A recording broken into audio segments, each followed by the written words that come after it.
Hey everybody, Alex at BP Auto Sports here and doing another video. So today we're actually going to be working on the silver car. And what we're going to be doing is take a walk out here to the rear of it and show you what we have going on. We're going to be working on the rear mount radiator setup. So the other day, and if you guys remember from the video when we dropped the engine in the car, my friend Lee, he came out and essentially we accidentally did the top mount for the radiator here.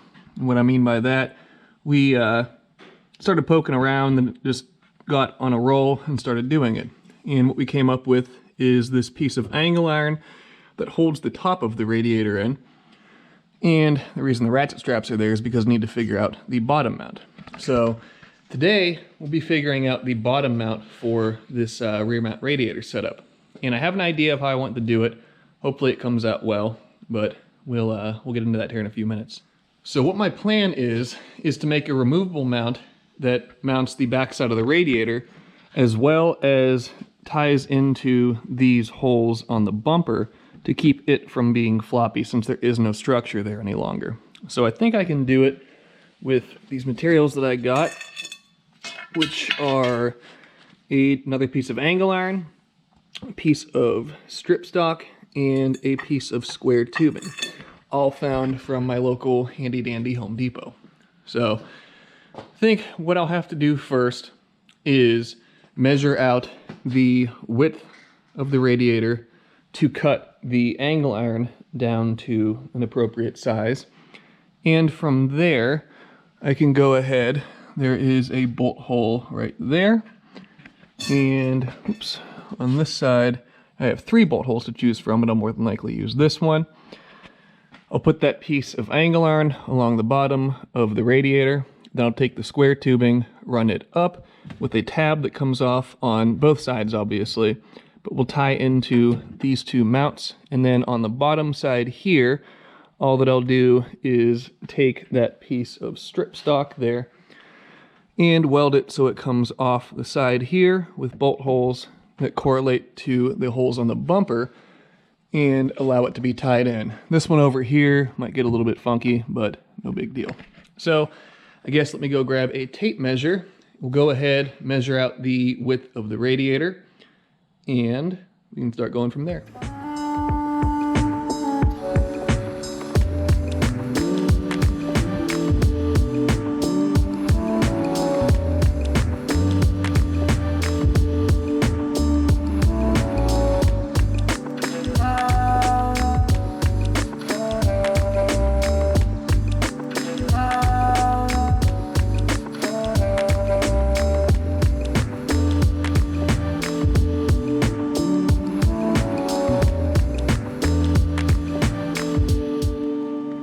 Alright, so got the piece cut and have it up here centered. Center is roughly this edge of the blue tape here.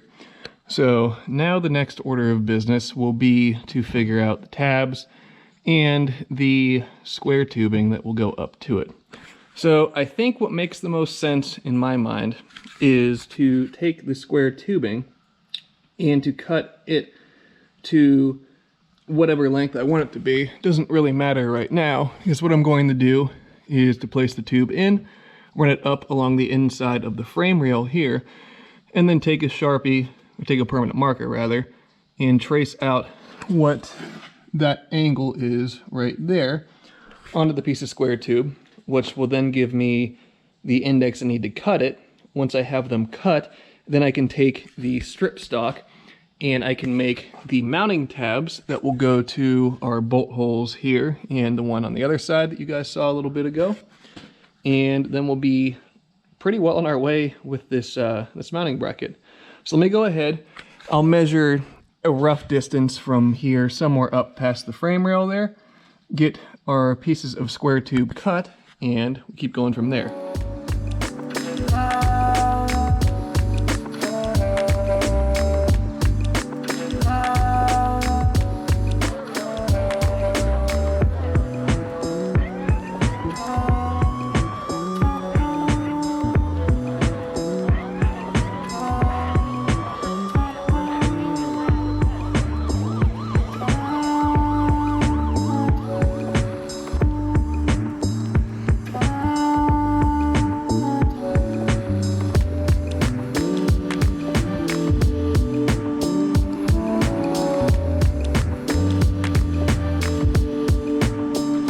All right, went ahead, got the square tubing tacked in place where it needs to be.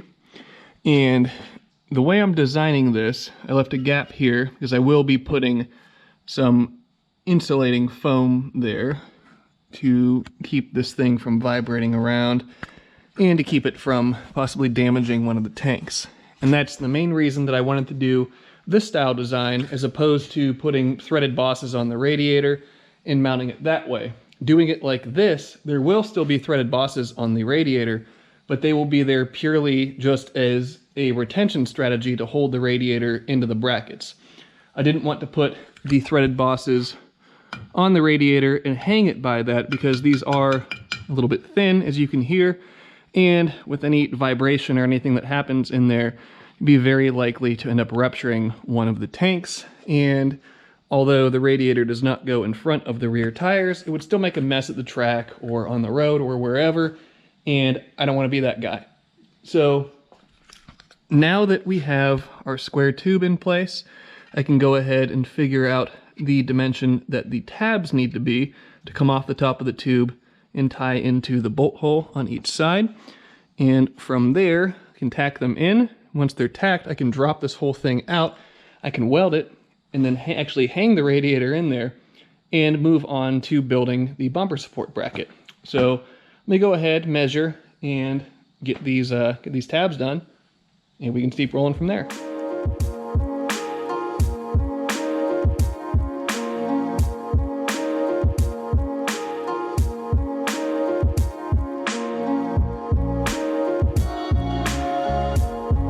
All right, got the tabs done, and they are up in their homes.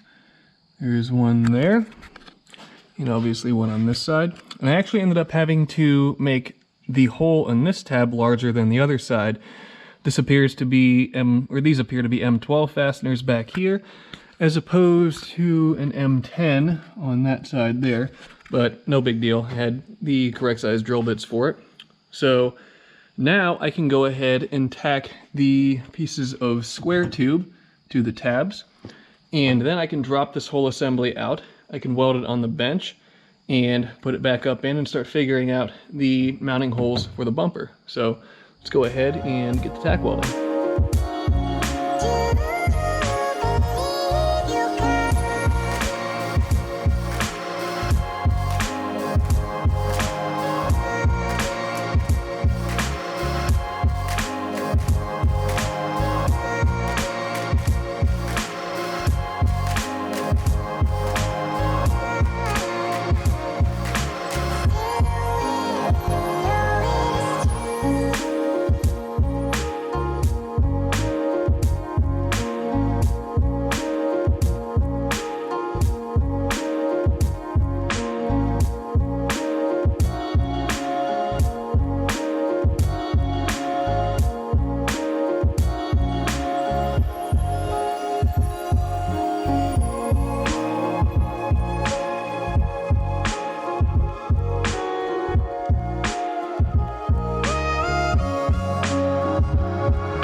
We're up underneath of the car now. Got the bracket welded up as you guys saw, and check it out. So the welds aren't not going to be the prettiest thing. I did not take the mill scale off. It's underneath the car. Will be painted. I don't really care that much, but mounts up nicely.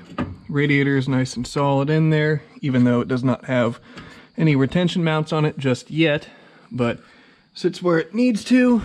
And scoot around to the back side. Once this gets leveled off, gets hidden by the rear bumper, which is exactly what I wanted. So, up inside the car, things are going to get a little bit hectic, if you will, because I think I'm going to have to cut out the parachute mount, and rather than doing a straight bar through like this, I think I'll have to do a bar that loops around to clear this space out, because the way that the fan and everything is set up right now, it isn't exactly going to be the best thing to cool the car off. So that I'll have to address later on. Right now I don't really care too much about it, but at least the radiator is up in there.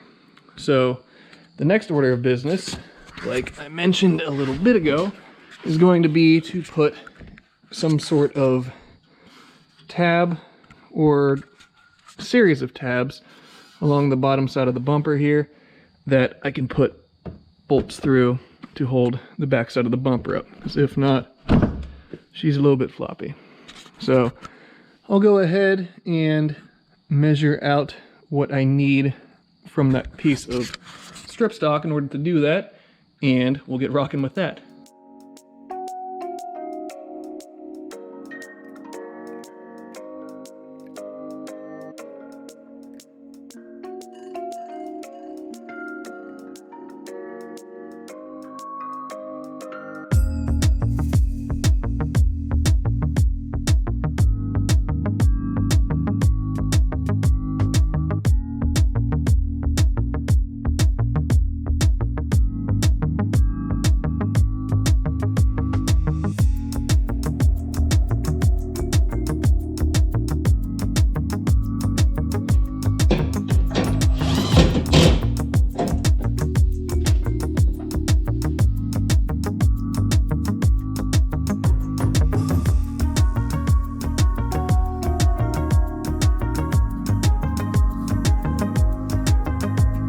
Alright, it didn't take too long, but got the bracket up in there and now have the bottom of the bumper tied into it.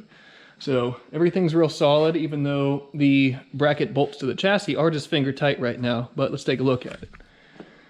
So up underneath, have 1, 2, 3 fasteners tied in. These are weird Torx fasteners that were left over, I believe, from the Yamaha when I was working on it.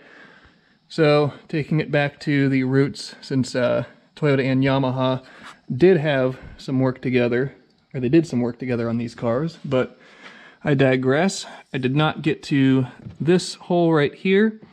I don't know if I'm going to tie it in or if I'm just going to trim this portion of the bumper and put another one.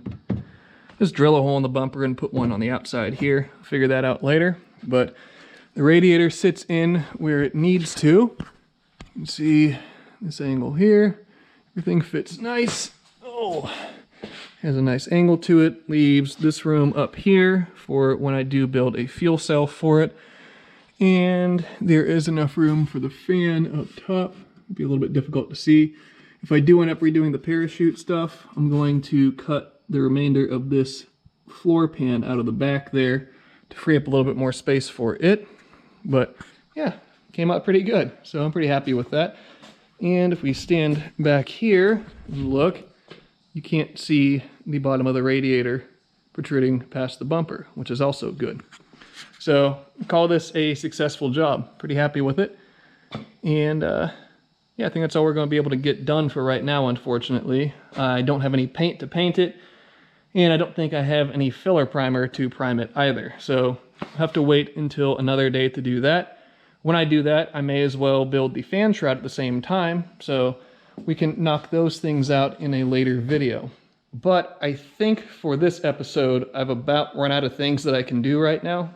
So, like I said, later on, we'll deal with finishing that radiator mount up, get it painted, get it looking nice and pretty, get a fan shroud built, and at that point, the mounting of the radiator is obviously done, as well as the fan shroud, and from there, I can start actually plumbing it, which will be a huge step forward. So, we'll go over that when it comes time for it.